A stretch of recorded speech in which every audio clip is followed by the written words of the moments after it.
Hola, comment tu vas? J'espère que tu vas bien. Alors, re-bienvenue, et si tu ne me connais pas, enchantée, moi je m'appelle Lina Kézard et je suis photographe de portraits, de mode, commercial, etc. en région parisienne. Et sur cette chaîne, on parle de photos, donc je te donne des conseils, des astuces, des vidéos backstage, etc. Donc si c'est quelque chose qui t'intéresse, n'hésite surtout pas à t'abonner, à cliquer sur la cloche pour ne louper aucune des nouvelles vidéos et à mettre un pouce si cette vidéo te plaît. Donc dans la vidéo d'aujourd'hui, on va parler de mon setup préféré pour faire de la photo de beauté. C'est le setup que je préfère personnellement utiliser, ça veut pas dire que c'est le seul qui existe, mais en tout cas c'est celui que je vais vous présenter aujourd'hui. Et aujourd'hui, je vais vous le présenter avec du matériel Profoto. Donc cette vidéo, elle est en partenariat avec Profoto parce qu'ils m'ont fourni le matériel gratuitement pour vous faire cette vidéo, donc merci à eux. Avant de commencer la vidéo, je voulais juste te rappeler que j'ai lancé une formation en ligne en début d'année, donc c'est une formation en ligne pour se perfectionner dans le domaine du portrait, de la photo de portrait, mais aussi pour développer son activité en tant que photographe. Donc il y a tout un chapitre sur le marketing, sur le développement d'Instagram,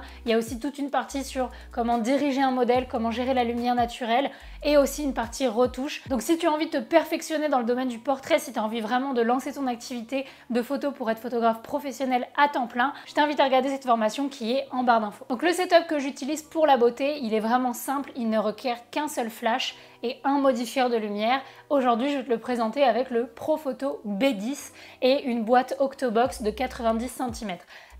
Plus la boîte est grande, enfin pour moi, plus la source de lumière est grande, mieux c'est pour la photo de beauté. Donc par exemple, pour l'Octobox, j'aurais tendance à prendre la plus grande possible. Seulement là, Profoto n'a pu me prêter que celle-ci, mais ça marche très bien aussi. Et justement, je vais pouvoir te montrer que même si l'Octobox que tu as n'est pas la plus grande possible, on peut avoir un très beau rendu. Mais en temps normal, je te conseille de prendre la plus grande Octobox possible ou alors un très grand parapluie profond avec un revêtement soit blanc soit argenté. Aujourd'hui, on va voir seulement avec une Octobox 90 cm. Alors le Profoto B10, c'est un flash qui est sorti il y a à peu près 1 an et demi, 2 ans. Donc c'est un flash qui est vraiment ultra petit et ultra facile à transporter. C'est un flash qui est sur batterie, donc du coup tu peux largement l'utiliser en extérieur ou même en intérieur sur l'autonomie de la batterie.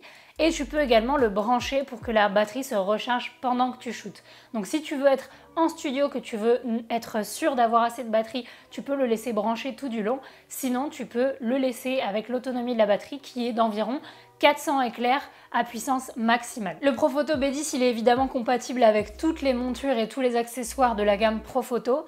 Et comme tu peux le voir sur le flash, il y a une petite graduation qui te permet de pouvoir modeler l'intensité de la lumière selon la distance que tu vas avoir entre ton modifieur et ta source de lumière qui est le flash. Comme tous les Profoto, il est hyper simple et hyper facile à utiliser. L'écran arrière qui est mat, donc du coup aucun reflet, même si tu es en pleine lumière, te permet de voir clairement là où tu en es, tes réglages, de modifier la puissance, etc. En termes de puissance d'ailleurs, il est vraiment très puissant puisqu'il est jusqu'à 250 watts qui est à peu près l'équivalent de 10 fois un flash Cobra et c'est déjà 3 fois supérieur à un flash Profoto qui était l'A1 qui était déjà un flash très puissant. Le B10 il est doté d'une exposition automatique en TTL mais il peut également être réglé en manuel évidemment. Et tu peux également le piloter via ton iPhone. Et ce flash, il est génial également pour la vidéo ou même pour la photo si tu veux faire cette technique, mais parce que tu peux shooter en lumière continue si c'est quelque chose que tu préfères faire, ou alors si tu sais que tu vas faire de la vidéo et de la photo. Donc tu peux utiliser soit un flash, soit de la lumière continue. Et pour la lumière continue, tu peux régler la température de couleur. Maintenant que je t'ai présenté le flash B10, on va parler vraiment du setup beauté en lui-même et pourquoi j'utilise ce setup. Donc ce que je préfère utiliser, comme je te l'ai dit un petit peu avant, c'est une seule source de lumière, un flash que je mets généralement juste derrière moi et légèrement plongé sur la modèle. Et j'utilise du coup un flash avec un modifieur Octobox, la plus grande possible. Là aujourd'hui j'avais un 90 cm, mais je recommande de prendre la plus grande possible qui, il me semble, est 150 cm. J'aime vraiment ce setup parce qu'il permet d'éclairer le sujet de manière homogène et de donner une catch light dans l'œil. Vraiment, on voit la lumière dans l'œil qui vient attirer le regard et qui donne quelque chose de vraiment sublime. Le fait de mettre la lumière légèrement en contre-plongée, ça vient accentuer et éclairer directement le nez et les pommettes, ce que je trouve vraiment super pour la photo de beauté. Et enfin, en plus de ce flash, j'utilise un réflecteur que je mets en bas de la modèle. Donc ça peut être soit un réflecteur bricolé comme tu vois là, soit un réflecteur circulaire, peu importe. Mais le fait de mettre un réflecteur, ça va venir rattraper un petit peu la lumière et déboucher l'ombre que tu peux avoir un petit peu sous le menton. Ça vient également redonner de la lumière dans l'œil qui va être super jolie.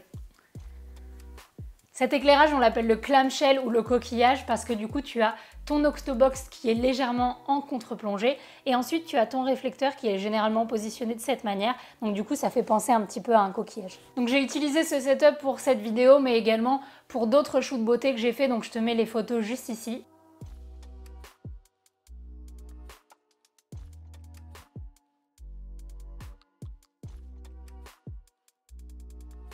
Je le trouve vraiment parfait parce qu'il ne nécessite qu'une seule source de lumière. Donc je sais que pour vous qui êtes un petit peu avec un budget restreint, ça n'oblige à acheter qu'un seul flash et un seul modifieur de lumière qui va ensuite être vraiment polyvalent parce qu'une octobox, je peux vous assurer que vous pouvez l'utiliser sur plein d'autres situations. Et ensuite, vous n'avez qu'à utiliser des vis-flat ou des réflecteurs pour moduler un petit peu la lumière de manière différente et pour vous amuser à tester des trucs. Voilà, c'est tout pour aujourd'hui. J'espère que cette vidéo t'a plu. Encore une fois, si tu es intéressé pour en apprendre plus sur la photo de portrait, pour développer ton activité de photo, je te mets en barre d'infos ma formation en ligne que j'ai sortie en début d'année. Et encore merci à Profoto pour m'avoir prêté le matériel pour cette vidéo. Voilà, comme d'habitude, je te fais des bisous. Ciao!